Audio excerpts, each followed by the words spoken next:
jemaat yang terkasih, kebaktian kita pada saat ini berlangsung di dalam nama Bapa, Anak, dan Roh Kudus.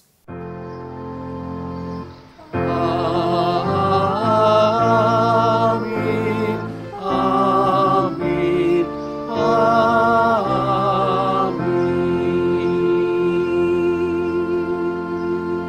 Kasih karunia dan damai sejahtera dari Allah Bapa kita dan dari Tuhan Yesus Kristus menyertai saudara sekalian.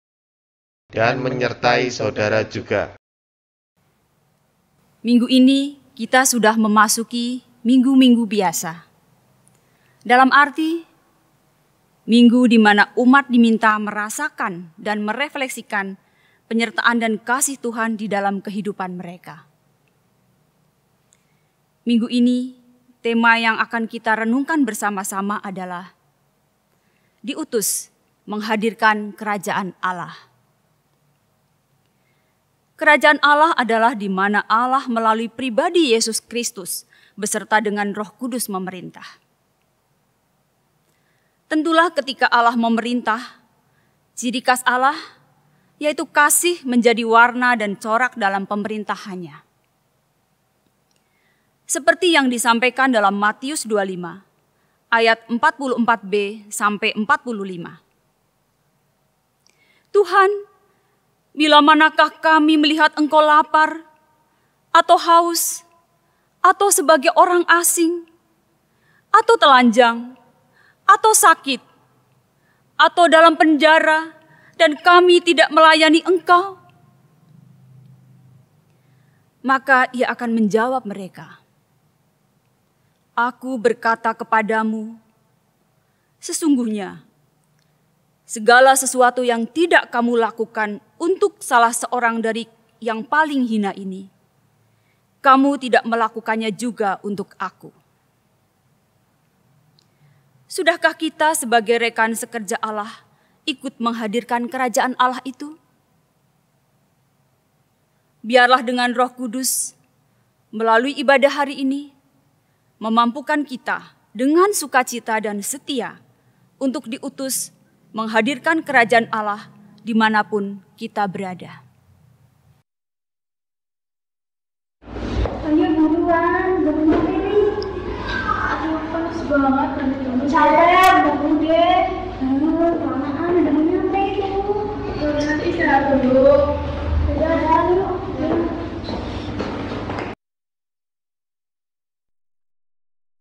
Oh ya, nanti nyampe juga ya di Gunung Sinai. Iya, panas. Capek.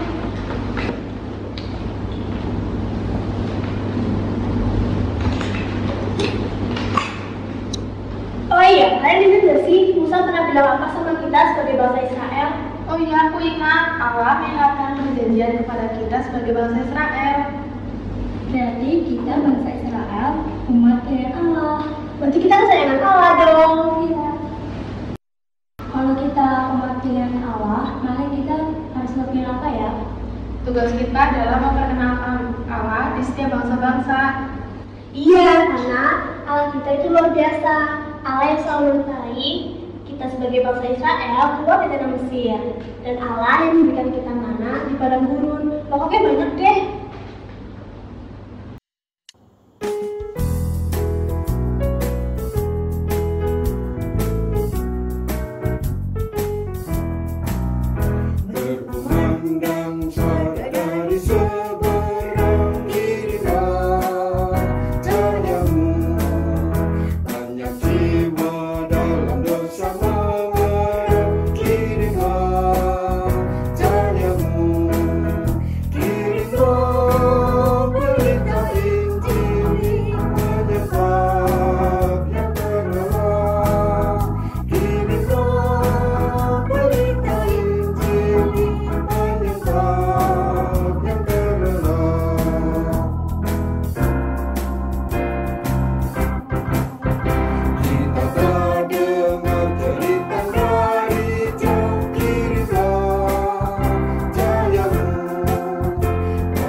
Mari bersama-sama kita datang pada Tuhan di dalam pengakuan dosa.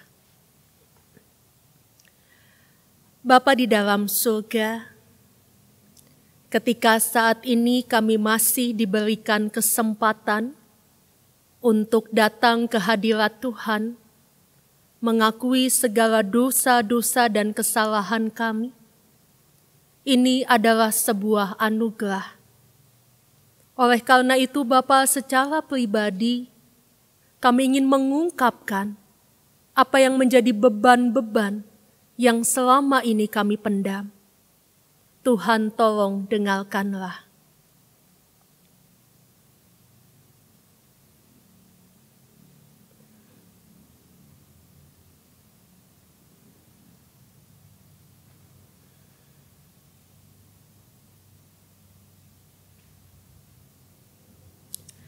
Ampunilah kami Bapa, ketika saat ini Engkau mendengar begitu banyak perkataan bahkan perbuatan kami yang sudah menyakiti hati sesama dan terlebih lagi menyakiti hati Engkau. Ampunilah kami Tuhan ketika di tengah situasi pandemi COVID-19, seringkali pun kami menjadi manusia-manusia yang egois, yang tidak menyatakan kerajaan Allah di tengah-tengah kehidupan ini. Kami tidak peduli dengan penderitaan sesama kami. Kami mungkin abai ketika anggota keluarga, bahkan sahabat-sahabat memerlukan bantuan kami.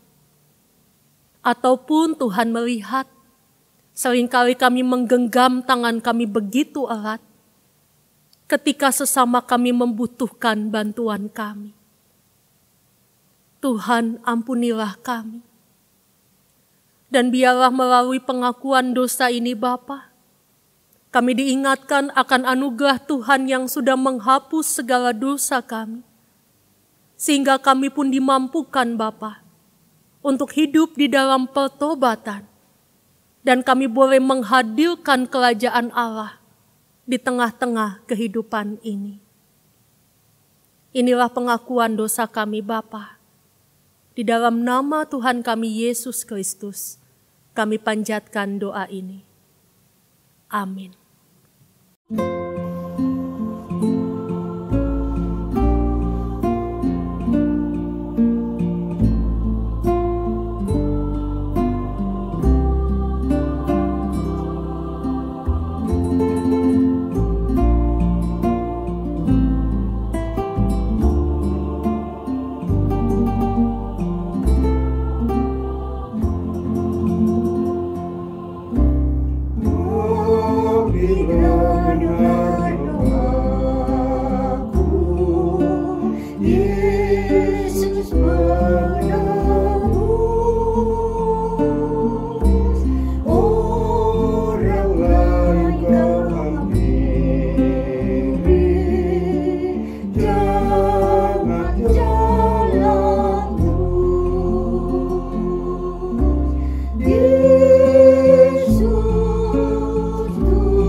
Jemaat yang dikasihi Tuhan, terimalah berita anugerah dengan penuh syukur berdasarkan 2 Korintus 5 ayat yang ke-15.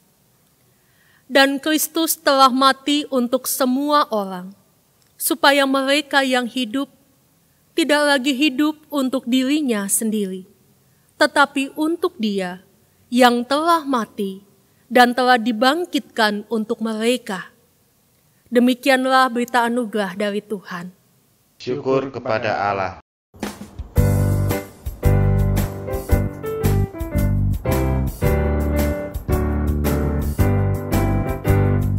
Kita sudah ditebus oleh-Nya, inilah yang dilakukan Yesus. Maju terus dan kibarkan pancinya, sanjung rajamu. Mari bawa padanya segenap talentamu, serta hidup mengikuti firman-Nya. Taat dan setialah, masukkan jalanmu. Hidup kudus agar kasih-Nya pun nyata.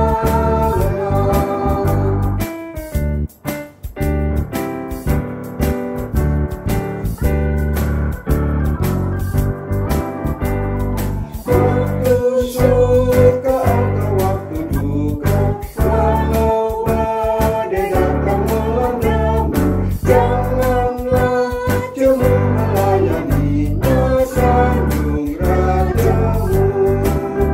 Mari bawa padanya segenap talentamu, serta hidup mengikuti firman-Nya. Taat dan setialah, walau sukar jalanmu. Hidup kudus agar kasih-Nya pun nyata.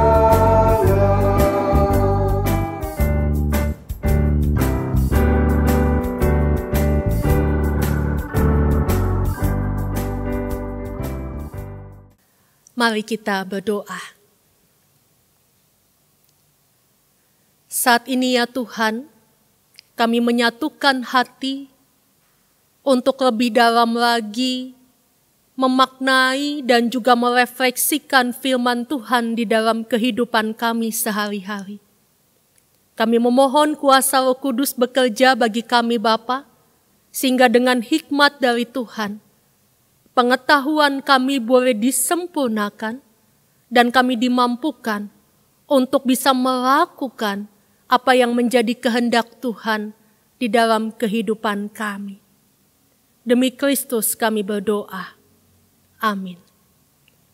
Bacaan pertama diambil dari Keluaran 19 ayat 2-8. Setelah mereka berangkat dari Rafidim, tibalah mereka di padang gurun Sinai.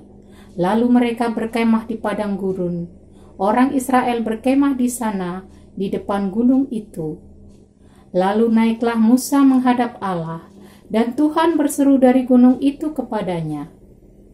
Beginilah kau katakan kepada keturunan Yakub, dan kau beritakan kepada orang Israel. Kamu sendiri telah melihat apa yang kulakukan kepada orang Mesir, dan bagaimana aku telah mendukung kamu di atas sayap Raja Wali, dan membawa kamu kepadaku. Jadi sekarang, jika kamu sungguh-sungguh mendengarkan firman-Ku dan berpegang pada perjanjian-Ku, maka kamu akan menjadi harta kesayangan-Ku sendiri dari antara segala bangsa, sebab Akulah empunya seluruh bumi. Kamu akan menjadi bagiku kerajaan iman dan bangsa yang kudus. Inilah semuanya firman yang harus kau katakan kepada orang Israel. Lalu datanglah Musa dan memanggil para tua-tua bangsa itu dan membawa ke depan mereka segala firman yang diperintahkan Tuhan kepadanya. Seluruh bangsa itu menjawab bersama-sama, "Segala yang difirmankan Tuhan akan kami lakukan." Lalu Musa pun menyampaikan jawab kepada Tuhan. Demikianlah firman Tuhan. Syukur kepada Allah.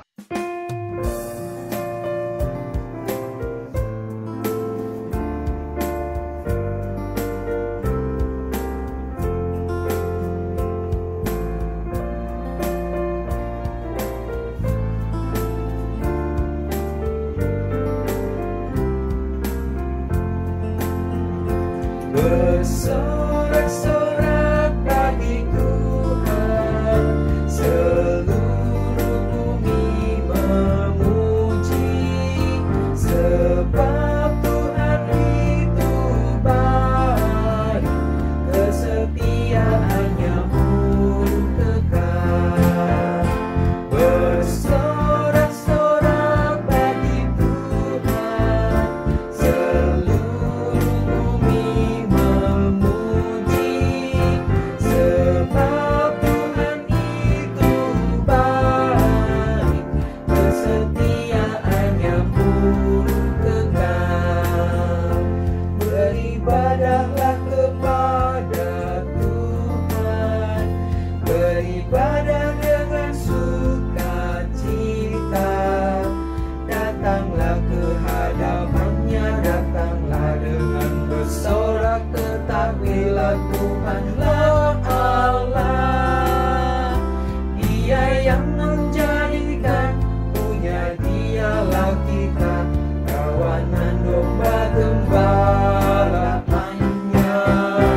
Bersorak-sorak bagi Tuhan, seluruh bumi memuji, sebab Tuhan itu baik, kesetiaannya pun kekal. Masuklah lewat pintu gerbangnya, masuklah dengan nyanyian syukur, ke dalam pelatarannya dengan puji-pujian, bersyukur dan puji namanya. Karena Tuhan itu baik, kasih setianya kekal, kesetiaannya turun-temurun. Bersorak-sorak bagi Tuhan, seluruh bumi memuji, sebab Tuhan itu baik, kesetiaannya pun kekal.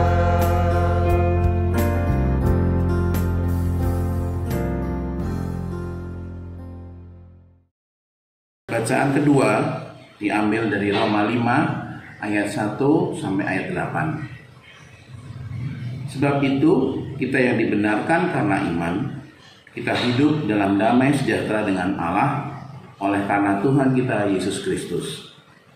Oleh Dia kita juga beroleh jalan masuk oleh iman kepada kasih karunia ini.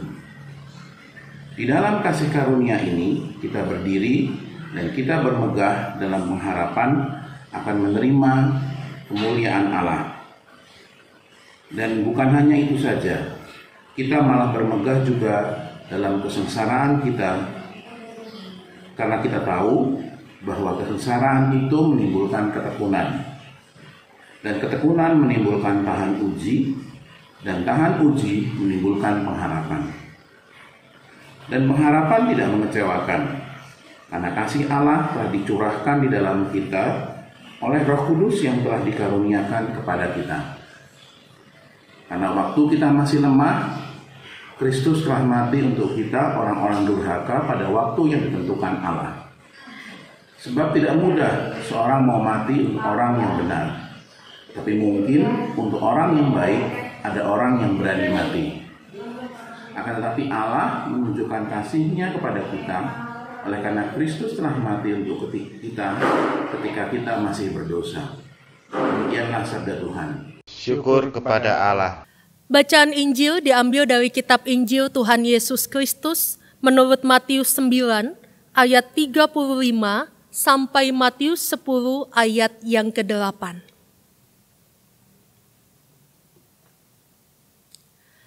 Demikianlah Yesus berkeliling ke semua kota dan desa. Ia mengajar dalam rumah-rumah ibadat dan memberitakan Injil Kerajaan Sorga, serta melenyapkan segala penyakit dan kelemahan. Melihat orang banyak itu, tergeraklah hati Yesus oleh belas kasihan kepada mereka, karena mereka lelah dan terlantar, seperti domba yang tidak bergembala. Maka katanya kepada murid-muridnya, "Tuaian memang banyak, tetapi pekerja sedikit. Karena itu mintalah kepada Tuan yang empunya tuaian, supaya ia mengirimkan pekerja-pekerja untuk tuaian itu." Yesus memanggil ke-12 muridnya dan memberi kuasa kepada mereka untuk mengusir roh-roh jahat dan untuk melenyapkan segala penyakit dan segala kelemahan. Inilah nama ke-12 rasul itu. Pertama Simon yang disebut Petrus, dan Andreas saudaranya, dan Yakobus anak Zebedeus, dan Yohanes saudaranya, Filipus dan Bartolomeus, Thomas dan Matius pemungut cukai, Yakobus anak Alfeus dan Tadeus, Simon orang Zelot, dan Yudas Iskariot yang mengkhianati dia. Ke-12 murid itu diutus oleh Yesus, dan ia berpesan kepada mereka, "Janganlah kamu menyimpang ke jalan bangsa lain atau masuk ke dalam kota orang Samaria, melainkan pergilah kepada domba-domba yang hilang dari umat Israel. Pergilah dan beritakanlah kerajaan sorga sudah dekat. Sembuhkanlah orang sakit, bangkitkanlah orang mati, tahirkanlah orang kusta, usirlah setan-setan. Kamu telah memperolehnya dengan cuma-cuma, karena itu berikanlah pula dengan cuma-cuma." Demikianlah Injil Tuhan kita Yesus Kristus, yang berbahagia adalah setiap kita yang boleh mendengarkannya, memeliharanya, dan melakukannya. Haleluya. Haleluya, haleluya, haleluya.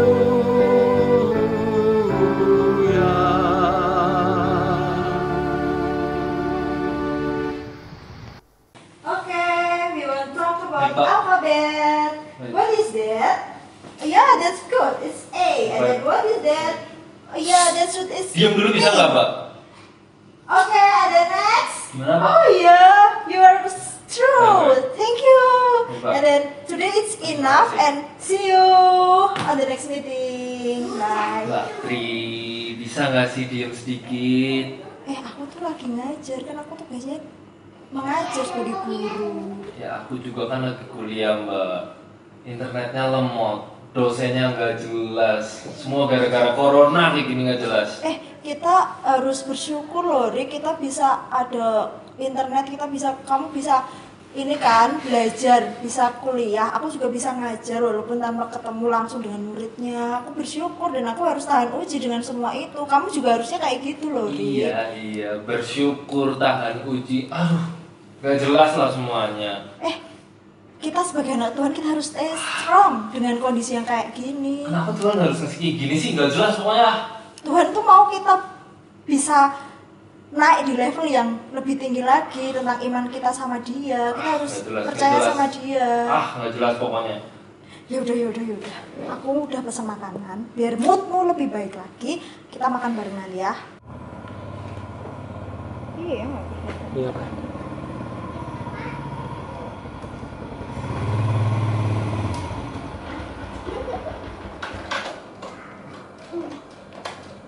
Ini kayaknya si GoFood-nya udah hampir nyampe. Kamu tunggu aja di depan ya. Tapi tidak bayar kok, pakai OVO.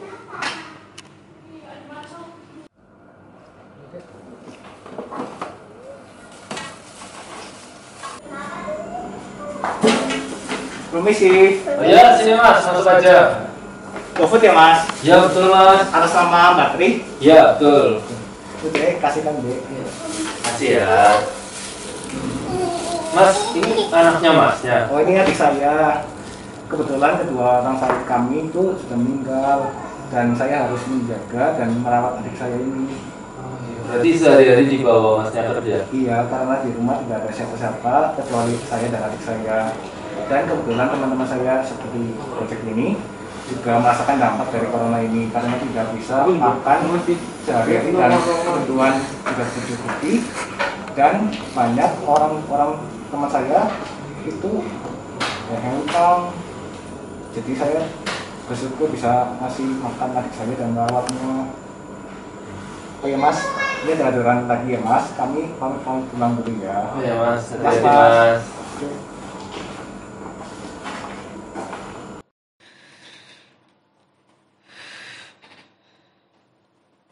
Jadi ternyata di luar sana lebih banyak yang menderita daripada kita. Terima kasih Tuhan telah memberikan suatu pembelajaran yang sangat berharga hari ini. Terima kasih Tuhan. Bapak Ibu yang dikasihi Tuhan, pada suatu hari ada seorang pemuda yang bergegas mencari sarapan dan dia menuju sebuah gerobak yang memang menjadi makanan favorit dia, yaitu nasi kuning. Lalu ketika pemuda ini sudah melihat gerobak itu, dia mendekatinya dan dia cukup terkejut karena dia melihat si ibu yang biasa menjual nasi kuning itu, dia sedang menangis terisak-isak. Lalu si pemuda ini bertanya, "Ibu, mengapa engkau menangis?" Lalu si ibu ini menjawab sambil meneteskan air mata, "Dek, barusan ada yang membeli nasi kuning ibu. Banyak sekali. Dan ibu dikasih uang 100.000. Ibu tidak menyangka kalau ternyata uang itu adalah uang palsu. Dan ketika ibu tahu itu uang palsu, ternyata orangnya sudah pergi. Padahal uang itu sangat berarti buat ibu. Ibu tidak bisa lagi membeli bahan-bahan pokok makanan, apalagi untuk mencukupi kebutuhan anak-anak ibu yang jumlahnya ada 3. Lalu si pemuda ini bertanya, "Ibu, apakah masih ada nasi kuningnya?" Si ibu ini tertunduk sambil menangis dan dia berkata, "Sudah tidak ada lagi, Dek. Sudah habis semuanya, diborong oleh yang tadi. Ibu sudah tidak punya apa-apa." Lalu si pemuda ini terdiam, dia mengeluarkan dompetnya, dia mengambil uangnya dan dia berkata, "Ibu, ini ada uang 100.000, pakailah untuk belanja keperluan nasi kuning, sehingga ibu bisa usaha lagi, dan juga untuk memenuhi kebutuhan keluarga ibu." Lalu si ibu ini semakin menangis, dan dia sambil membungkuk dia berkata bahwa, "Terima kasih Dek, terima kasih untuk segala pertolongannya. Semoga Tuhan membalas kebaikan Adek."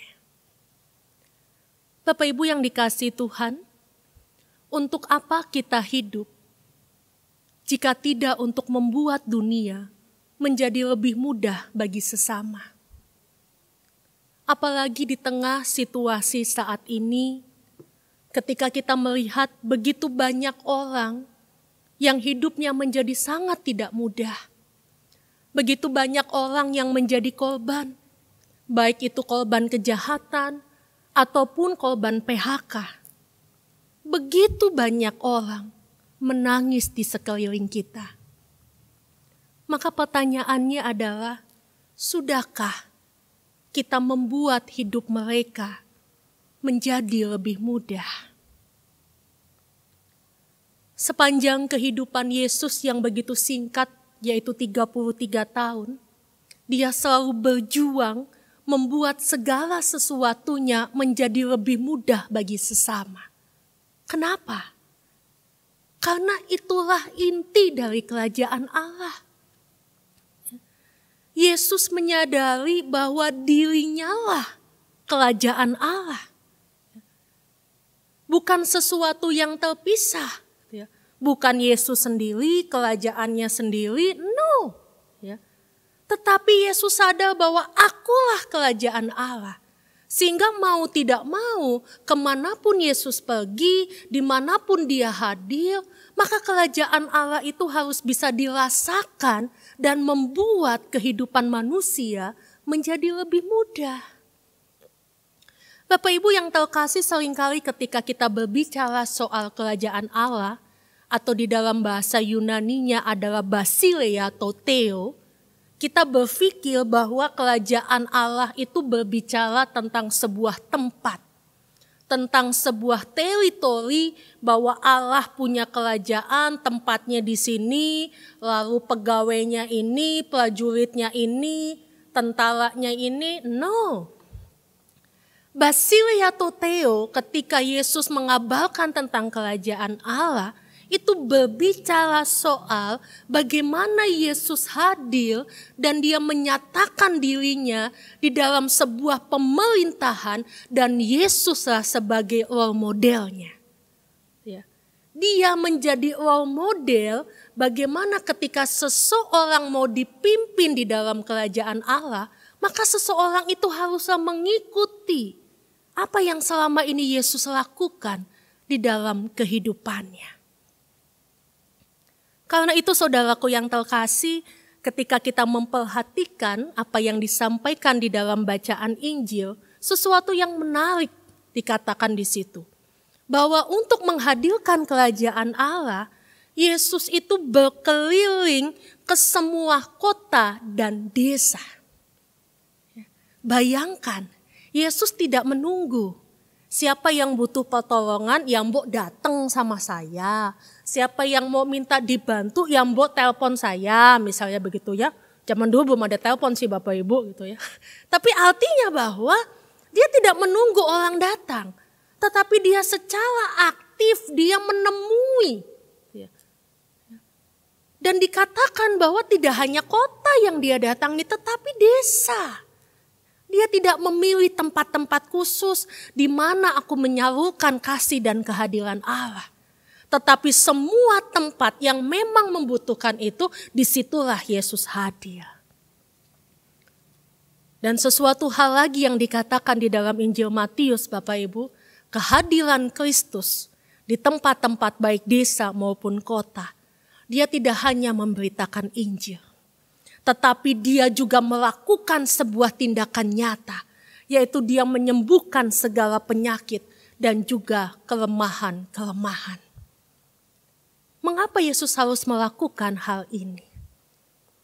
Kita flashback kembali ke dalam kisah-kisah di dalam Perjanjian Lama, bagaimana orang Yahudi selalu memahami Bapak Ibu, bahwa ketika seseorang itu mengalami sakit dan sakitnya itu sudah lama tidak sembuh, seringkali dikaitkan dengan hukuman.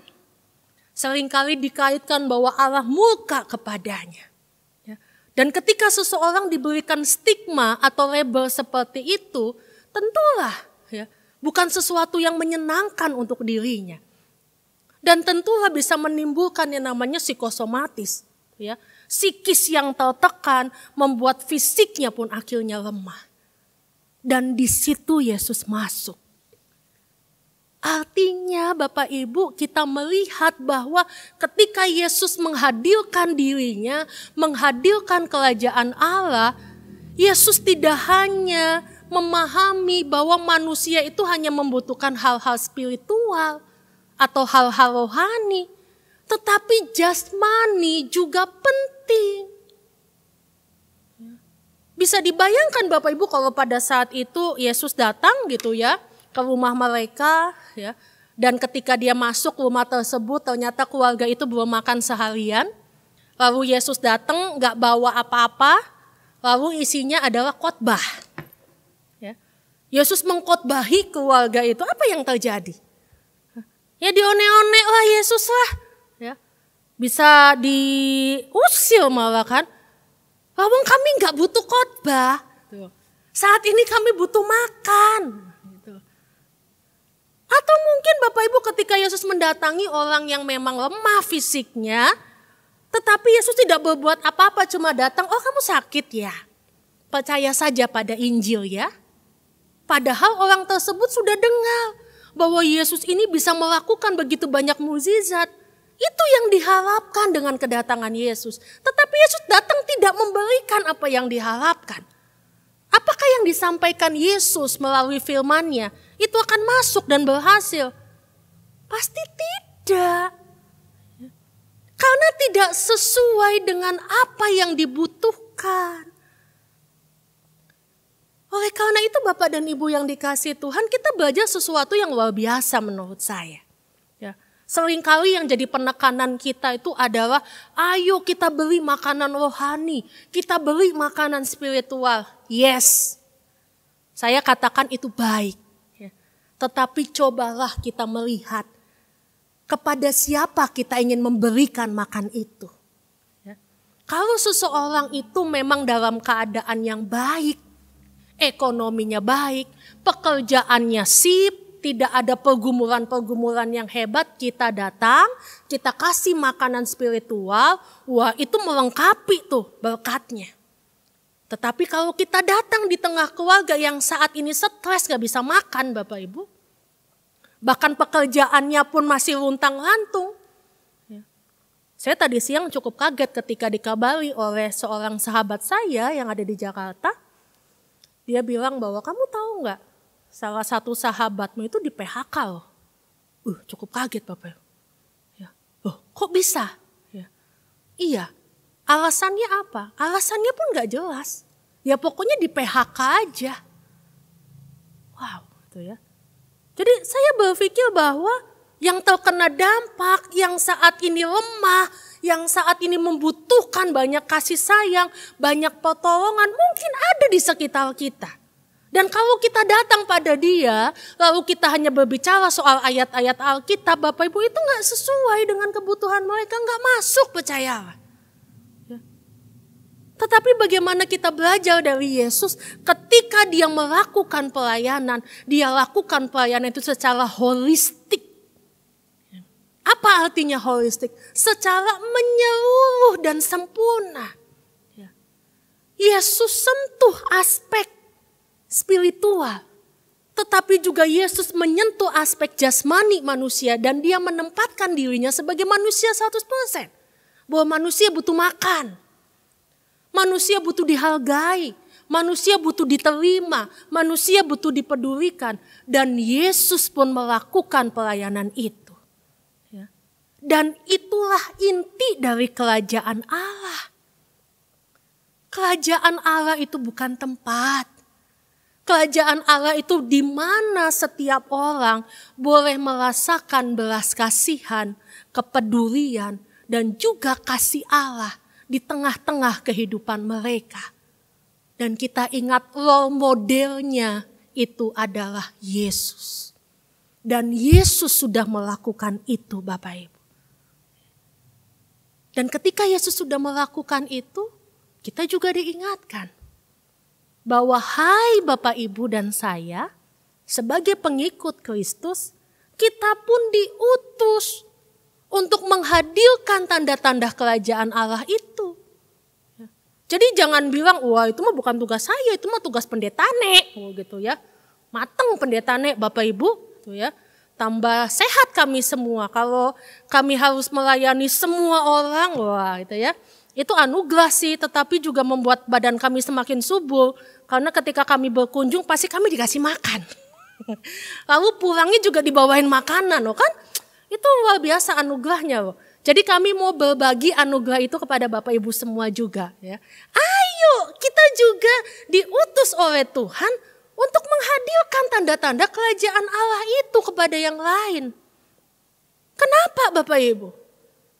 Paulus berkata, akan tetapi Allah menunjukkan kasih-Nya kepada kita oleh karena Kristus telah mati untuk kita ketika kita masih berdosa. Artinya bahwa kita diingatkan ada sebuah pengorbanan yang besar dari Allah yang membuat kita dibenarkan dari dosa dan itu menjadi sebuah identitas. Identitasmu adalah orang yang sudah dibenarkan dengan pengorbanan Kristus. Identitasmu adalah umat Allah yang sudah diikat perjanjian keselamatan. Sama seperti peristiwa bangsa Israel, Bapak Ibu. Ketika mereka keluar dari Mesir, Mesir itu bisa diibaratkan sebagai perbudakan dosa. Allah menyelamatkan mereka, melewati laut Teberau. Dan akhirnya Allah menjumpai mereka di atas gunung Sinai. Dan Allah berkata, aku ingin mengikat perjanjian dengan engkau. Engkau menjadi umatku. Dan sebagai umat, engkau akan menjadi imam bagi bangsa-bangsa lain. Luar biasa itu. Dan kalau kita merefleksikan bahwa aku pun adalah umat pilihan Allah. Yang sudah diselamatkan dari dosa lewat pengorbanan Yesus di kayu salib. Tuhan ingin memakai Bapak Ibu dan saya. Jadilah imam bagi sesamamu. Jadilah berkat bagi orang-orang yang ada di sekitarmu. Dan itu memang bukan tugas yang mudah Bapak Ibu. Makanya tadi saya bilang. Kalau tugas itu dibebankan kepada saya, Bu Yuri dan Pak Adon. Mateng tenan kita. Itu ya. Itu abote melebihi kami bertiga itu abote. Ya, dan memang bukan hanya tugas kami sebagai imam, tetapi Bapak Ibu pun sebagai orang percaya adalah imam. Itu ya. Dan bagaimana kita melakukan tugas itu? Bagaimana saya menghadirkan tanda-tanda kerajaan Allah? Bapak Ibu, kitab Matius tadi itu memberikan sebuah gambaran yang cukup detail. Ya. Ketika Yesus mengutus para muridnya untuk menghadirkan kerajaan Allah, sampai ayat yang ke-8, itu ada 3 hal yang ditekankan. Yang pertama adalah, janganlah kamu menyimpang ke jalan bangsa lain atau masuk ke dalam kota orang Samaria. Dan dikatakan di sini bahwa melainkan pergilah kepada domba-domba yang hilang dari umat Israel. Artinya lebih fokus.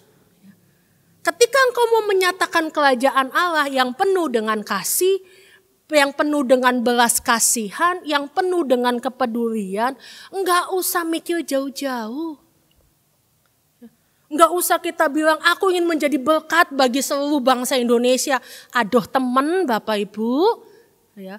Sudahkah kita menjadi berkat di tengah keluarga kita? Ya. Tuhan Yesus bilang gak usah pergi menyimpang ke bangsa lain sampai ke Samaria. Dombamu sendiri aja dulu kamu, sudah belum jadi berkat. Ya. Mungkin saat ini ada loh anggota keluarga kita yang sudah mulai kolaps nih. Ya, pekerjaan tidak menentu. Anak-anak sekolah juga mungkin orang tua sudah gak sanggup bayar. Lawang sekarang pekerjaan gak ada, pemasukan gak ada. Mungkin sudah ada tanda-tanda mau PHK. Dan karena kesulitan itu akhirnya berdampak pada fisik. Fisiknya mulai lemah, sakit-sakitan, tidak punya pengharapan. Dan itu ada di keluarga kita. Sudahkah kita menghadirkan tanda kerajaan Allah di keluarga kita? Di lingkungan terdekat kita, mungkin tetangga, sahabat, teman-teman yang lain. Saya beberapa hari yang lalu mendengar Bapak Ibu, dan kasusnya ini ya cukup membuat syok, gitu ya. Karena yang terdampak itu tidak hanya masyarakat menengah ke bawah, tetapi menengah ke atas. Dan seseorang ini berkata bahwa saya malu sebetulnya datang dan minta pertolongan. Kenapa? Karena mungkin orang lain melihat bahwa, oh kamu mampu kok, saya tahu usahamu, saya tahu pekerjaanmu. Tapi kan mereka tidak tahu Bu. Ketika saya harus tutup, berapa banyak cicilan yang tetap harus saya penuhi. Berapa banyak hutang-hutang yang tetap harus saya bayar. Sampai pernah ya Bu, saya gak punya beras di rumah. Dan saya nggak tahu harus meminta kepada siapa. Dan saya datang sama ibu cerita. Itu juga dengan rasa malu dan saya yakin kalau ini disampaikan misalkan kepada jemaat, jemaat nggak akan percaya. Jemaat akan berpikir bahwa dia mampu kok. Saya tahu dia kok. Ya tapi itu kenyataannya Bapak Ibu. Dan saya juga mendengar kasus yang lain bahwa ada jemaat kita yang katanya, wah susah hidupnya sekarang. Ya. Sampai harus ingin memindahkan anaknya sekolah, walaupun sekarang sekolahnya secara online. Sampai katanya kami tidak punya beras. Ya. Apakah gereja tidak melakukan sesuatu? Kami melakukan itu Bapak Ibu. Kami membantu. Ya. Kami melakukan aksi-aksi sosial. Kami melakukan bantuan kepada diakonia. Bahkan yang kami merasa bahwa ya saat ini dia terdampak, kita harus bantu. Tetapi bayangkan kalau itu ranahnya adalah gereja saja. Seberapa panjang tangan kita. Tetapi kalau kita sebagai orang yang terdekat dengan mereka, kita tahu kita punya belas kasihan, kita sadar diri kita untuk diutus Tuhan menghadirkan kerajaan Allah. Itu langsung lebih mengena. Dan saya yakin Bapak Ibu yang Bapak Ibu lakukan itu berkenan di hadapan Tuhan. Karena itu ketika Yesus memerintahkan kepada muridnya untuk tidak menyimpang, Yesus juga berkata, pergilah dan beritakan kerajaan surga sudah dekat. Artinya Yesus mau bilang dekatnya itu dari mana? Ini loh murid-murid ini loh. Murid-murid ini diutus Tuhan untuk menyatakan kerajaan surga kepadamu. Jadi bukan orang lain, tetapi aku. Akulah yang menyatakan kebaikan Tuhan bagi orang lain. Karena itu Yesus juga berkata, sembuhkanlah orang sakit, bangkitkanlah orang mati, tahirkanlah orang kusta, usirlah setan-setan. Bapak Ibu, kalau kita mau memperhatikan, seringkali yang ada di anggapan kita adalah kalau ingin membantu pasti urusannya uang nih. Wong saya juga nggak punya uang, gitu ya. Nggak selalu Bapak Ibu. Kenapa? Karena Yesus juga tahu ketika dia mengutus para muridnya, mereka bukan orang-orang kaya. Dan Yesus tidak membekali mereka dengan uang yang banyak. Karena itu Yesus juga melihat bahwa ada juga aspek-aspek lain yang mungkin dibutuhkan untuk disembuhkan. Untuk dipulihkan. Orang yang sakit tadi berbicara fisik. Ya. Tetapi orang mati. Apa artinya orang mati? Ya saya berpikir Bapak Ibu, ada sebuah kehilangan yang besar ketika kita kehilangan seseorang yang kita kasihi. Ada perasaan sedih. Jadi ketika Yesus datang atau Yesus mengutus para muridnya, ya Yesus mengingatkan para murid, kamu hadirlah di situ, bangkitkanlah rasa keterpurukan itu. Berikanlah dia sebuah pengharapan. Ya. Berikanlah dia sebuah sukacita untuk tetap berjalan. Ya. Walaupun dia kehilangan seseorang ataupun apapun yang selama ini dimiliki, bangkitkan. Ya. Jadi enggak selalu memang soal materi. Bisa Bapak Ibu Tuhan mengutus kita saat ini ya, untuk hadir kepada saudara kita yang sedang betul-betul tidak punya semangat untuk hidup. Dan kita diminta untuk membangkitkan semangatnya. Tahirkanlah orang kusta, usirlah setan-setan. Ini berbicara soal bagaimana orang mungkin merasa menghukum dirinya sendiri. Saya begini karena karma. Saya begini karena hukuman Tuhan. Saya begini. Nah, ya. Bagaimana kita hadir Bapak Ibu? Untuk membuat orang itu pulih dan berdamai dengan dirinya sendiri. Saya juga sempat mendengar ada seorang jemaat yang memilih untuk mengakhiri hidup. Karena dia merasa bahwa kondisi dia saat ini terjadi karena hukuman Tuhan. Dan Tuhan semakin menghukum dia dengan adanya pandemi COVID-19 ini. Hancur-hancuran. Ya. Bagaimana kita hadir di situ. Menyatakan bahwa kasih Allah itu adalah kasih yang mengampuni. Jangan lagi menghukum dirimu. Tetapi bagaimana saat ini engkau melihat Tuhan masih kasih kamu kehidupan. Berarti Tuhan masih mau kamu berjalan dan berjuang bersama dengan Tuhan. Jadi luar biasa menurut saya apa yang dikatakan oleh Yesus ini.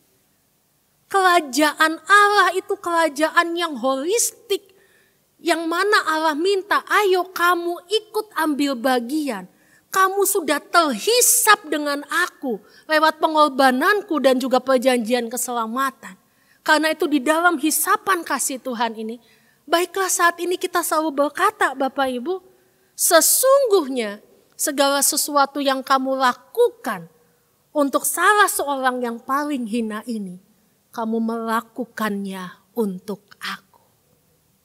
Lihatlah bahwa saat ini kita adalah gembala-gembala yang Tuhan pakai untuk menuntun domba-domba yang mungkin sangat rindu dengan kasih Tuhan. Lihatlah bahwa saat ini Tuhan memanggil Bapak Ibu menjadi petani-petani untuk menuai. Begitu banyak orang yang membutuhkan juga pertolongan dan juga kepedulian kita.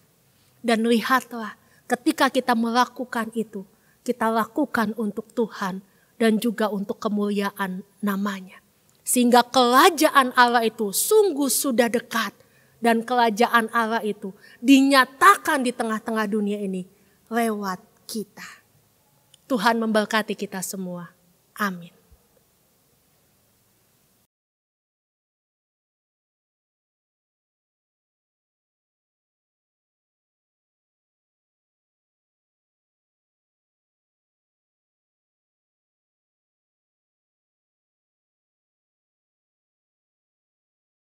Jemaat yang dikasihi Tuhan Yesus Kristus, marilah kita bersama dengan umat Allah di masa lalu, masa kini, dan masa depan, mengingat pengakuan pada baptisan kita menurut pengakuan iman rasuli. Aku percaya kepada Allah, Bapa yang Maha Kuasa, Khalik langit dan bumi, dan kepada Yesus Kristus, anaknya yang tunggal Tuhan kita, yang dikandung dari Roh Kudus, lahir dari anak darah Maria, yang menderita sengsara di bawah pemerintahan Pontius Pilatus, disalibkan, mati dan dikuburkan, turun ke dalam kerajaan maut. Pada hari yang ketiga bangkit pula dari antara orang mati, naik ke sorga, duduk di sebelah kanan Allah, Bapa yang Maha Kuasa. Dan dari sana ia akan datang untuk menghakimi orang yang hidup dan yang mati.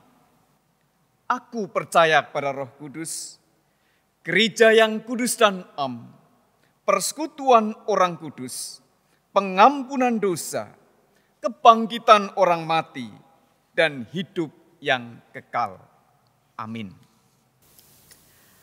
Mari kita berdoa. Bapa di dalam surga, kami bersyukur untuk firman Tuhan yang boleh mengingatkan setiap kami bahwa kami adalah orang yang sudah ditebus oleh Engkau. Sehingga di dalam penebusan itu Bapa, kami memperoleh kekuatan untuk menjalani kehidupan ini. Oleh karena itu Tuhan, mampukanlah kami sebagai para pengikut-Mu, di tengah kehidupan yang penuh dengan pergolakan-pergolakan, kami tetap dengan setia menyatakan kerajaan Allah. Kami tetap dengan setia berbagi kasih, bahkan peduli terhadap sesama kami yang lain. Karena itulah Engkau mengutus setiap kami Tuhan, menjadi gembala atas domba-domba yang hilang, sebagai petani untuk menuai begitu banyak orang yang saat ini sangat membutuhkan belas kasihan Tuhan. Kami percaya kuasa Roh Kudus akan memampukan setiap kami untuk melakukan itu dengan sukacita dan untuk kemuliaan nama Tuhan. Dan saat ini juga Bapa, kami teringat untuk saudara-saudari kami yang berada di dalam kelemahan tubuh, baik karena sakit maupun usia lanjut. Tuhan, kami memohon jamahan tangan-Mu, dan biarlah saat ini pun kuasa Roh Kudus tetap hadir di dalam mereka semua, memberikan sukacita, kekuatan dan juga damai sejahtera, sehingga apapun yang Tuhan izinkan, saudara-saudari kami tetap kuat dan tidak kehilangan iman di dalam Tuhan. Kami mendoakan untuk keluarga yang mendampingi, melawat, menopang, biarlah kekuatan dari Tuhan juga tetap bersama dengan mereka. Bapa di dalam surga, kami tetap mendoakan untuk gereja-gereja yang saat ini pun mungkin masih melakukan ibadah secara online. Tuhan berkati setiap persiapan-persiapannya, dan terkhusus untuk GKI Gatot Subroto, di mana kami sebagai jemaat Tuhan, kami sudah begitu rindu untuk bertatap muka secara langsung, untuk bisa bersekutu di gerejamu. Tetapi biarlah Bapa, di dalam kerinduan itu kami juga tetap mempertanggungjawabkan iman kami. Karena apa yang kami pelajari dari Engkau, bahwa iman yang sehat adalah iman yang menyelamatkan, bukan iman yang menjadi batu sandungan. Oleh karena itu Bapa, di dalam masa-masa penantian ini, biarlah kami tetap punya pengharapan di dalam Tuhan, dan biarlah kami tetap melakukan tugas perutusan kami di tengah-tengah lingkungan sekitar. Kami juga tetap ingin mendoakan untuk upaya-upaya pemerintah di dalam penanggulangan atau pencegahan pandemi virus corona ini. Kami memohon Tuhan Engkau sungguh campur tangan. Tuhan pakai para pemimpin-pemimpin, para ahli medis, dan setiap orang yang berkecimpung di dalamnya, supaya dengan hikmat Tuhan saja, mereka bisa melakukan dan menyusun segala langkah-langkah strategis, supaya kami pun semua siap untuk memasuki new normal. Dan di dalam new normal itu Bapa, kami tetap percaya, kami tetap juga merasakan kasih, penyertaan, dan juga pertolongan dari Tuhan. Terima kasih Bapa di dalam surga, kami menyerahkan setiap pergumulan kami, pergumulan pemerintahan, dan juga gereja ke dalam tangan pengasihan-Mu. Demi Kristus Yesus, kami panjatkan doa ini. Amin. Bapak, Ibu, dan saudara-saudara yang dikasihi Tuhan, marilah kita bersyukur kepada Tuhan atas anugerah-Nya yang memenuhi hidup kita, serta penyertaan-Nya yang tidak pernah berkesudahan. Kita bawa persembahan syukur dengan sukacita dari hati, seperti yang dinasihatkan di dalam Kolose pasal 1, ayat 3 dan ayat yang keempat. Demikian sabda Tuhan. Kami selalu mengucap syukur kepada Allah, Bapa Tuhan kita Yesus Kristus. Setiap kali kami berdoa untuk kamu, karena kami telah mendengar tentang iman-Mu dalam Kristus Yesus, dan tentang kasih-Mu terhadap semua orang kudus.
Ibu dan saudara-saudara yang dikasihi Tuhan, marilah kita bersama-sama mengaturkan persembahan ini kepada Tuhan di dalam doa.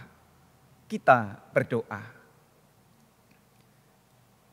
Segala puji dan syukur kami panjatkan kehadirat Tuhan atas segala berkat dan penyertaan Tuhan di hari-hari yang sudah kami jalani bersama.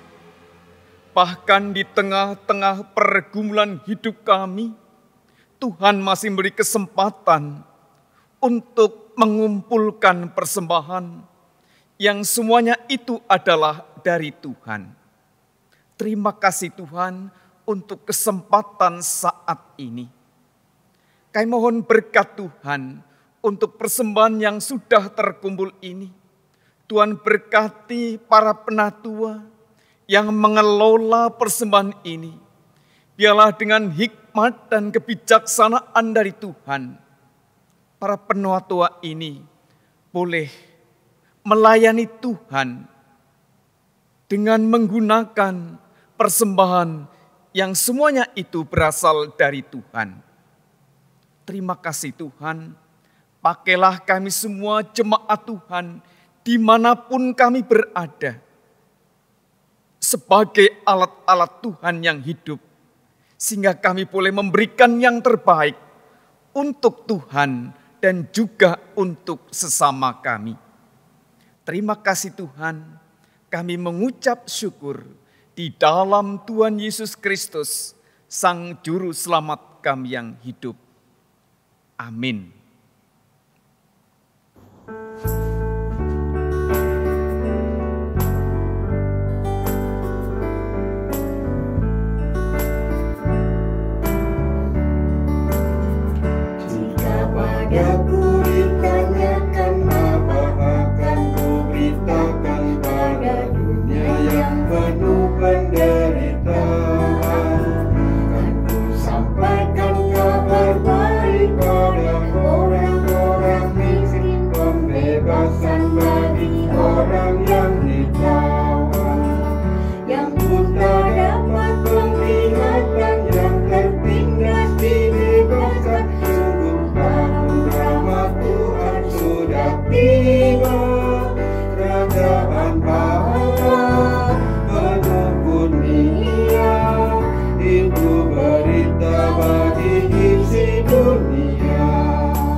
Jemaat yang dikasihi Tuhan, arahkanlah hatimu kepada Tuhan.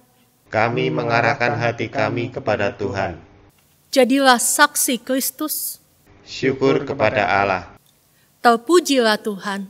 Kini dan selamanya. Dan sekarang terimalah berkat-Nya. Tuhan memberkati engkau dan melindungi engkau. Tuhan menyinari engkau dengan wajah-Nya dan memberi engkau kasih karunia. Tuhan menghadapkan wajah-Nya kepadamu dan memberi engkau damai sejahtera.